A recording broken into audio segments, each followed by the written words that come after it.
Assalamualaikum warahmatullahi wabarakatuh. Perkenalkan nama saya Abdurrahman Wahid, mahasiswa Teknik Informatika semester 6 dengan NPM 2115014. Di sini saya akan menjelaskan mengenai keterkaitan antara mata kuliah yang saya ambil, yaitu Audit Teknologi Informasi dengan judul project pada magang saya.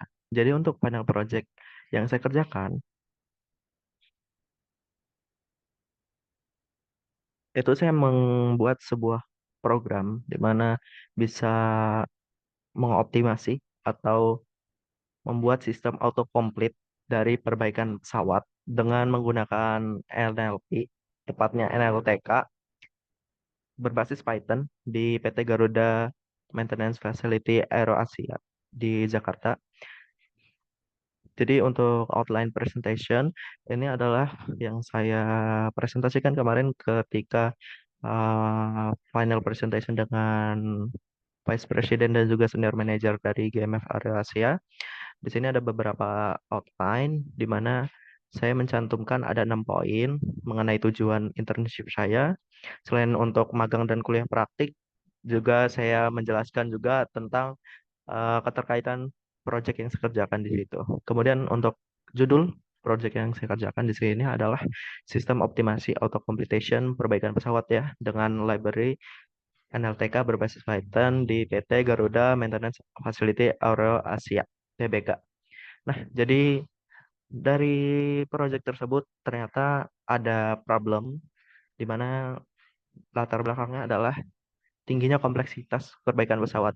Jadi kalau kita lihat nih di bagian kanan slide itu ada flowchart di mana di sini kalau kita lihat itu dia untuk perbaikan mesin itu memerlukan proses di mana dia terus mengalir dan juga beriterasi. Dia tidak hanya fokus ke satu alur saja, ternyata dia terus beriterasi dan juga melakukan pengecekan apakah ini layak atau tidak gitu kan.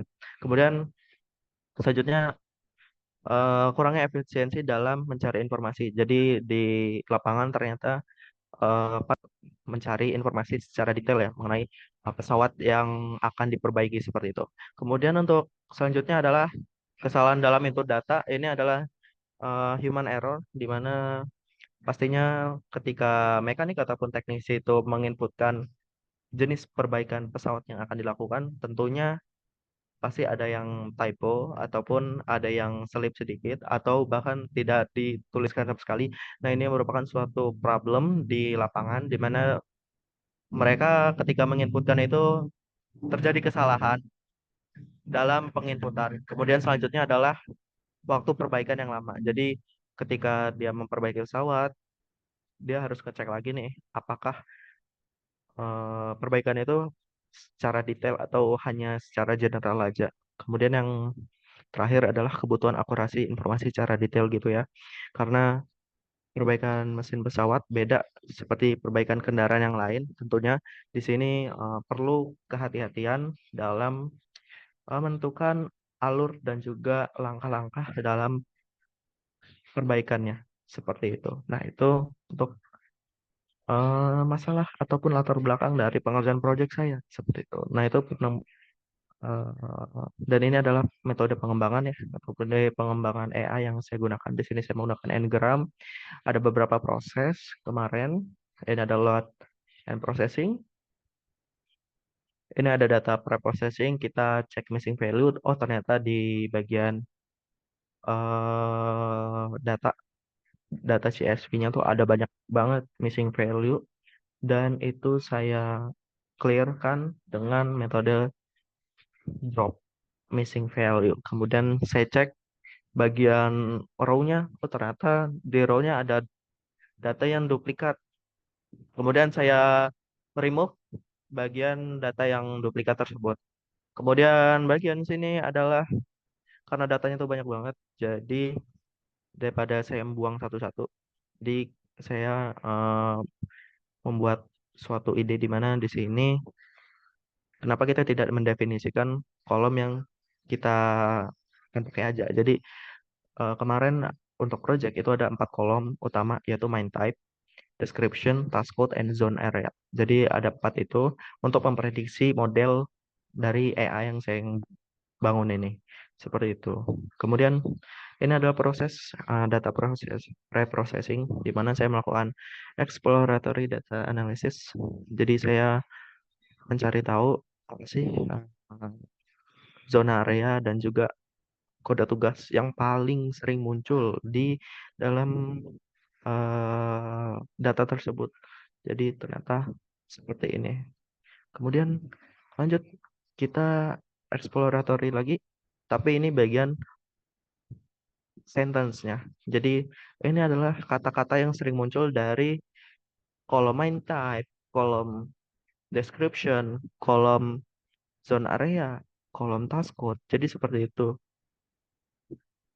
Kemudian ini langkah-langkah sentence processing-nya ada 10 dan ini memerlukan waktu yang cukup banyak ya karena datanya sangat tidak terstruktur dan juga perlu kehati-hatian dalam menentukan proses pengembangan AI-nya seperti itu. Kemudian lanjut kita ke bagian training dan testing. Saya membagi data training dan testing menjadi 80-20. Kemudian saya save data modelnya. Di sini saya menggunakan Ngram ya, seperti itu. Nah, jadi ketika sudah saya modeling, jadi saya menggunakan metode Ngram. Jadi ada metodenya itu ada banyak nih, ada banyak Ngramnya. Jadi ada yang namanya Unigram, Bigram, Trigram, Fourgram, Fivegram. Jadi Unigram ini contohnya cuma satu kalimat aja kayak misalnya sebuah subjek, sebuah predikat, ataupun sebuah objek. Udah satu kata aja, bukan satu kalimat. Jadi satu kata aja. Kalau Bigram itu terdiri dari dua kata. Jadi dipredik itu setidaknya ada dua kata yang sama ataupun similar dengan apa yang diprediksi. Trigram juga sama, berarti dia similarnya ada 3, 4gram, dan 5gram. Nah, kemarin mendapatkan akurasi yang paling tinggi adalah di Trigram dengan 68,60% atau 69%, seperti itu.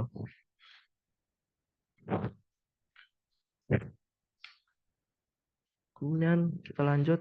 Jadi ini bagian evaluasi model ternyata setelah saya proses modeling, kita dapat seperti ini. Jadi ketika si user ataupun pengguna menginputkan ya, misalnya bagian paint check, dia akan mensuggest sebuah word ataupun kata gitu, apa yang akan diketik si user selanjutnya. Oh, ternyata yang diketik di sini adalah tanda tambah dengan probabilitas sekian. Jadi paint check ini berarti paling digabungkan gitu, tidak hanya paint check, biasanya paint check plus apa gitu. Nah, itu seperti itu. Ini juga sama nih, kalau misalnya si user menginputkan sebuah huruf, misalnya P, nanti si sistem akan memprediksi adalah PKGPO gitu. Probabilitasnya sekian, sekian, sekian. Untuk semua program-program yang lain ini ketika si user menginputkan, dia memberikan suggestion seperti itu ya. Dan ini saya mau melakukan suatu audit ya, audit teknologi, audit sistem informasi di PT GMF Area Asia terhadap proyek yang saya kerjakan. Jadi yang pertama adalah evaluasi sistem informasinya sih. Jadi di sini terdapat kurasi dan relevansi hasil, di mana salah satu tujuan utama dari audit teknologi informasi yang saya kerjakan ini adalah mengevaluasi akurasi dan relevansi hasil yang dihasilkan oleh suatu sistem informasi seperti itu. Jadi dalam program saya mengevaluasi ini sangat krusial.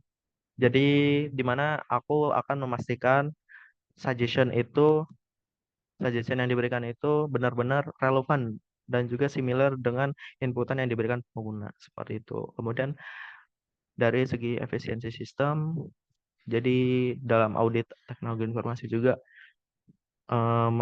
ada yang menekankan pada evaluasi efisiensi sistem ya, di mana program ini dapat nilai nih, apakah dari segi kecepatan responnya, penggunaan sumber dayanya, dan kemudahan penggunanya itu tuh sudah memenuhi standar atau belum. Seperti itu. Oh ternyata ketika ditemukan belum memenuhi seperti itu. Kemudian poin selanjutnya itu adalah kualitas data. Jadi kualitas data yang saya olah di sini sangat berpengaruh terhadap hasil. Ternyata data yang saya olah tersebut itu eh, tidak selamanya optimal dan juga terstruktur dengan baik karena ini merupakan data yang diambil by system, jadi pasti inputannya sangat berantakan dan juga banyak missing value-nya seperti itu. Jadi perlu kualitas suatu data yang baik untuk mendapatkan model yang optimal. Tadi kalau kita lihat akurasinya itu masih 68,6%, itu masih di bawah standar menurut saya, tapi masih bisa melakukan suggestion ataupun memberikan advice word yang diketik oleh user seperti itu. Kemudian kedua dari segi pengujian sistem di sini pasti setiap komponen ya dalam sistem yang saya buat ini mulai dari preprocessing hingga modeling tadi itu perlu diuji secara menyeluruh. Pengujian unit ini perlu diidentifikasi dan diperbaiki dulu bugnya atau problemnya itu di solve terlebih dahulu di awal. Jadi harus melakukan tahapan yang lebih detail lagi seperti itu. Kemudian selanjutnya adalah segi pengujian integrasi ya. Setelah semua komponen itu tadi diuji, perlu dilakukan integrasi di mana ini untuk memastikan bahwa semua komponen bekerja dengan baik secara bersama-sama. Kemudian poin selanjutnya untuk pengujian penerimaan, di mana pengujian penerimaan ini pada intinya itu untuk memastikan bahwa si sistem ini memenuhi kebutuhan pengguna dan memenuhi persyaratan yang telah ditetapkan seperti itu. Kemudian poin ketiga, pengamanan sistem. Jadi saya mengaudit juga dari pengamanan sistemnya. Jadi dari segi kerahasiaan data, data yang digunakan ini sensitif sekali ya karena ini tentang perbaikan pesawat. Jadi harus dijaga kerahasiaannya seperti itu. Kemudian selanjutnya ada segi integritas data. Jadi kalau bahas tentang integritas berarti harus valid datanya. Data yang digunakan tuh harus akurat, valid, dan tidak boleh diubah tanpa izin ya. Jadi sistem ini perlu dilengkapi dengan mekanisme untuk menjaga integritas data. Jadi salah satu audit yang saya lakukan adalah autocomplete system seperti itu. Jadi ketika user itu menginputkan tidak ada yang null ataupun missing value seperti itu. Jadi lebih mengoptimalkan autocomplete-nya seperti itu. Kemudian selanjutnya ada ketersediaan sistem, di mana sistem itu harus selalu tersedia dan dapat diakses oleh pengguna ketika dibutuhkan. Jadi ketika di lapangan itu tidak hanya teknisi dan juga mekanik, bahkan senior manager, vice president, stakeholder lain ataupun eh, sponsor itu perlu mengetahui apa yang mereka kerjakan gitu. Jadi si data yang dibuat ini harus selalu tersedia dan dapat diakses oleh pengguna. Gitu. Kemudian keempat, dari segi peningkatan sistem. Jadi ada beberapa poin yang saya audit di sini dari evaluasi kinerja. Jadi setelah tadi sistem diimplementasikan, perlu dilakukan evaluasi ya secara berkala. Evaluasi ini sangat membantu untuk mengidentifikasi area yang perlu ditingkatkan seperti itu. Kemudian selanjutnya dari segi perbaikan sistem, tentunya berdasarkan hasil evaluasi dapat dilakukan perbaikan pada sistem baik dalam hal fungsional ataupun kinerjanya seperti itu. Kemudian yang terakhir ada implementasi teknologi baru, di mana audit yang saya lakukan di sini bisa mendorong pemanfaatan teknologi baru ya untuk meningkatkan kinerja suatu sistemnya. Jadi ketika aku buat pertimbangan untuk menggunakan teknik deep learning yang lebih canggih, itu bisa meningkatkan akurasi model NLP yang dibangun seperti itu. Jadi tidak terpaku pada satu model saja.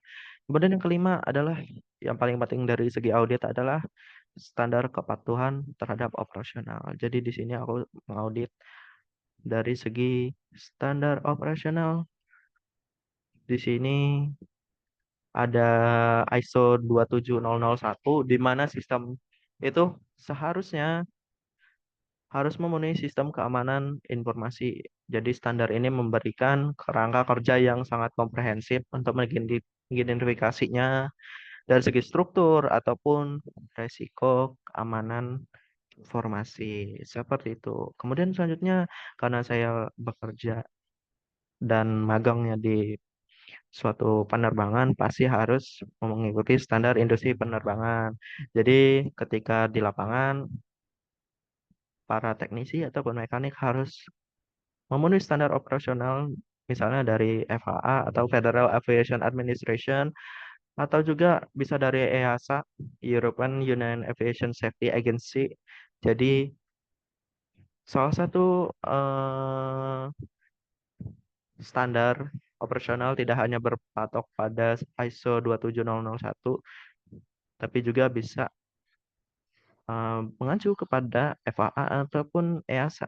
Jadi harus eh, memenuhi standar operasionalnya seperti audit yang telah saya lakukan.